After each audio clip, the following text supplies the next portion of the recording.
recorde uma vez que você, explanando as Escrituras, disse: e todos estarão de pé diante do tribunal de Cristo. Hebreus 9:27, ao homem está ordenado morrer uma vez só, e logo após isso vem o julgamento. O juízo final é um assunto muito importante relacionado à segunda vinda de Cristo, que será de natureza geral, ou seja, será julgado todos os seres humanos de todas as épocas. O justo juiz voltará justamente com o propósito de julgar os vivos e de dar o veredito de cada indivíduo ao seu destino eterno. E o maior problema é poucas ou quase nenhuma igreja tem ensinado essa doutrina que é base para a saúde do corpo de Cristo. Paz e graça para você que acompanha o nosso canal Pensamento Cristão. Eu sou Jafé Jário Gomes. E hoje nós iremos falar um pouco sobre o julgamento de todas as coisas através da história da igreja. Primeiro, a doutrina do juízo final na história da igreja. Desde os mais primitivos tempos da era cristã, a doutrina de um juízo geral e final esteve ligada à da ressurreição dos mortos. A opinião geral era que os mortos ressuscitariam para serem julgados segundo as obras praticadas enquanto no corpo.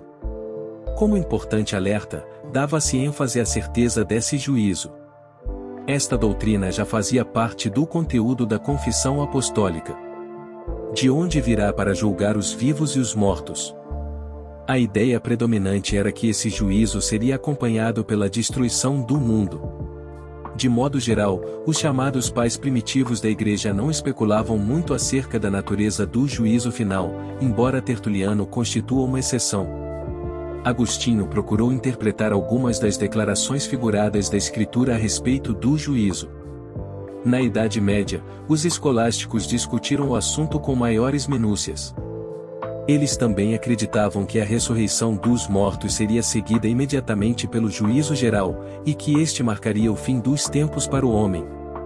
Por isso o apóstolo Paulo afirma: pois todos nós devemos comparecer perante o tribunal de Cristo, para que cada um receba de acordo com as obras praticadas por meio do corpo, quer sejam boas quer sejam más, em 2 aos Coríntios capítulo 5, versículo 10.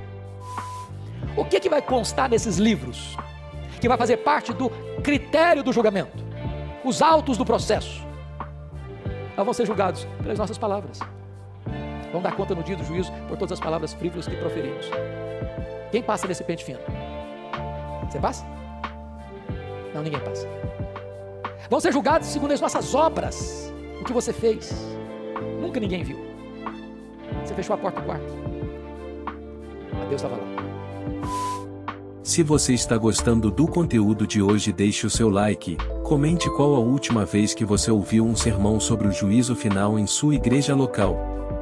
Segundo, o juízo será geral no sentido de que todas as criaturas racionais comparecerão nele, e de que trará uma revelação geral dos feitos de cada um, tanto dos bons como dos maus. Cristo será o juiz, embora outros estejam associados a ele no julgamento, não, porém, como juízes no sentido estrito da palavra. Imediatamente após o juízo, haverá uma grave conturbação social universal. Deixamos de mencionar algumas outras particularidades aqui. Os reformadores compartilham essa ideia, em geral, mas pouco ou nada acrescentaram ao conceito predominante. O mesmo conceito se acha em todas as confissões protestantes, as quais afirmam claramente que haverá um dia de juízo no fim do mundo, mas não entram em detalhes. Tem sido esse o conceito oficial das igrejas até os dias atuais. Isto não significa que não houve outros conceitos que achassem expressão. Kant inferiu do imperativo categórico a existência de um juiz supremo que aplicaria a justiça a todos os erros numa vida futura. Schelling, com o seu famoso dito, a história do mundo é o julgamento do mundo, evidentemente considerava o juízo apenas como um processo imanente atual. Alguns não estavam inclinados a admitir a constituição moral do universo, não acreditavam que a história se move rumo a uma terminação moral, e, assim, negavam o juízo futuro. A esta ideia foi dada uma formulação filosófica por von Hartmann. Na teologia liberal ou moderna, Com sua ênfase ao fato de que Deus é imanente em todos os processos da história, é forte a tendência para considerar o juízo primária, se não exclusivamente, como um processo imanente atual. Diz Beckett. Em seu procedimento, de Deus, ou para com os homens, nada se susta, não há suspensão de nenhum atributo do seu ser.